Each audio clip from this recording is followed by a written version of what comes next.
அஸ்ஸலாமு அலைக்கும் வரஹ்மத்துல்லாஹி வபரகாத்துஹு. ரப்பிஷ் ரஹ்லி சத்ரி வயஸ்ஸிர்லி அம்ரி வஹலுல் உக்ததம் மின் லிசானி இஃப்கஹு கௌலி. Welcome to my Ramees view channel. இன்ஷா அல்லாஹ் இன்னைக்கான பதிவில் அல்லாஹுடைய தூதர் ஸல்லல்லாஹு அலைஹி வஸல்லம் அவர்கள் நமக்கு நிறைய விஷயங்களை கற்றுக் கொடுத்திருக்கிறார்கள். அதில் நம் நலனுக்காக வேண்டி நாம் தூங்க செல்வதற்கு முன்பாக, அதாவது நம் படுக்கைக்கு செல்வதற்கு முன்பாக நாம் செய்யக்கூடிய ஒரு 3 விஷயங்களை நமக்கு செய்ய சொல்லியிருக்கிறார்கள். அந்த செயல் என்னவென்பதை இப்போது இந்த வீடியோவில் நாம் பார்க்கலாம் இன்ஷா அல்லாஹ்.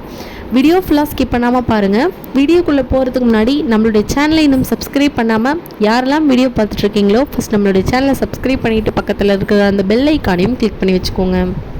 அல்லாஹுடைய தூதர் ஸல்லல்லாஹு அலைஹி வஸல்லம் அவர்கள் சொல்லக்கூடிய நம் நலனுக்காக நாம் செய்ய சொல்கின்ற அந்த 3 செயலை இப்போது நாம் பார்க்கலாம். முதலாவது செயல், இந்த ஹதீஸ் புகாரியிலே 7393வது ஹதீஸாக வருகிறது. இதனை அபு ஹுரைரா ரலியல்லாஹு அன்ஹு அவர்கள் அறிவிக்கிறார்கள்.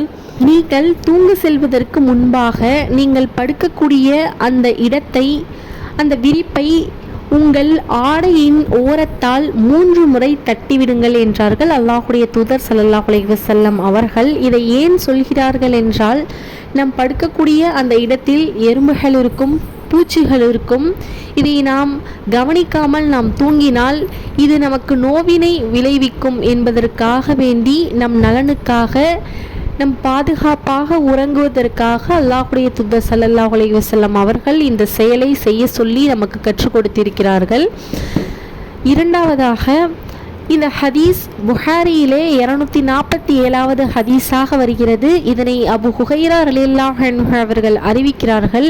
நீங்கள் தூங்க செல்வதற்கு முன்பாக தொழுகைக்கு உலு செய்வதைப் போல் உலு செய்துவிட்டு பின்பு தூங்குங்கள் என்றார்கள் அல்லாஹுடைய தூதர் ஸல்லல்லாஹு அலைஹி வஸல்லம் அவர்கள்.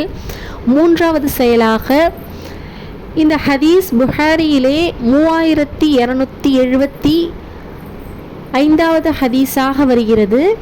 நீங்கள் தூங்க செல்வதற்கு முன்பாக ஆயத்துல் குர்ஷியை ஓதிவிட்டு பின்பு தூங்குங்கள். இதை நீங்கள் ஓதிவிட்டு தூங்கினால் ஒரு வானவரை அல்லாஹு தாலா உங்களுக்காக நியமித்து உங்களுடைய பாதுகாப்பிற்காக அன்று இரவிலிருந்து மறுநாள் காலை நேரம் வரை உங்களோடு வைத்திருக்கிறான்.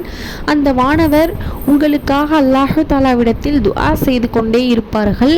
மேலும் இதை ஓதுபவரிடம் ஷைத்தான் அன்று இரவிலிருந்து மறுநாள் காலை நேரம் வரை நெருங்கவே மாட்டான். அவ்வளவு சிறப்பு வாய்ந்த அமல் இந்த அமல். ஆகையால் இந்த 3 செயலை நாம் தூங்குவதற்கு முன்பாக நாம் தினமும் செய்துவிட்டு தூங்க அல்லாஹ் தஆலா நம் அனைவருக்கும் தௌஃபீக் செய்வானாக. ஆமீன். இந்த பயனுள்ள விஷயத்தை உங்களுடைய ஃப்ரெண்ட்ஸ் அண்ட் ஃபேமிலிக்கு மறக்காமல் ஷேர் பண்ணி தெரியப்படுத்துங்க. இதை அவர்களும் இந்த செயலை செய்தால் அதற்கான நன்மைகளை அல்லாஹ் தஆலா அவர்களுக்கும் வழங்குவான், உங்களுக்கும் வழங்குவான் இன்ஷா அல்லாஹ். இன்னும் நம்மளுடைய சேனலை சப்ஸ்கிரைப் பண்ணாமல் வீடியோ பார்த்துட்டு இருந்தீங்கன்னா மறக்காமல் நம்மளுடைய சேனலை சப்ஸ்கிரைப் பண்ணிவிட்டு பக்கத்தில் இருக்கிற அந்த பெல் ஐக்கானையும் கிளிக் பண்ணி வச்சுக்கோங்க. அப்போ தான் நான் போடக்கூடிய இந்த மாதிரி நன்மையான விஷயங்களை நீங்கள் தினமும் தெரிந்து கொண்டு பலனடைய முடியும்.